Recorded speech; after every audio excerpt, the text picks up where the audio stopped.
এবারে metal presence কৃষি সংবাদ সুজলা সুফলা।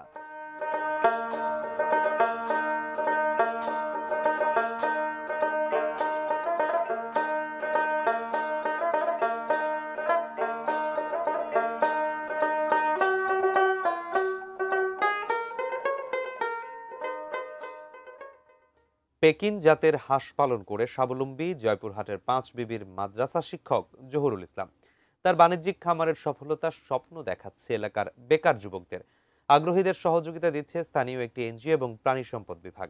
জয়পুরহাট প্রতিনিধি রফিকুল ইসলাম রফিকের পাঠানো তথ্য এবং ছবি নিয়ে আরও বিস্তারিত থাকছে ডেস্ক রিপোর্টে।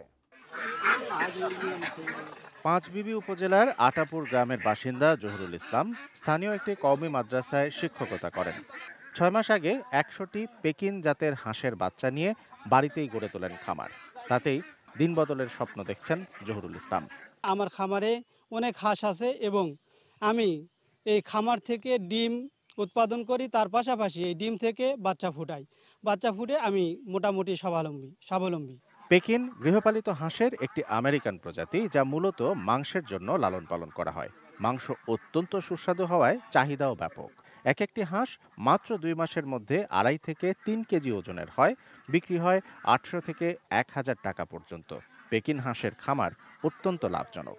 এই প্যারেন্ট স্টক খামার দেখে এই এলাকারই আমাদের অসংখ্য সদস্য এবং অসংখ্য মানুষ তারা হচ্ছে যে এই হাঁস পালনে উদ্বুদ্ধ হয়েছে। আমাদের এই দপ্তরের পক্ষ থেকে আমরা চেষ্টা করতেছি তাদের সঙ্গে মিলেমিশে এই পেকিন হাঁসের লালন পালনকে আরও মানুষের সঙ্গে আরও সহজতর করে এটার একটা এক্সপ্লোরেশন করার জন্য, যাতে আমাদের প্রাণীজ আমিষের পরিমাণ আমরা পূরণ করতে পারি।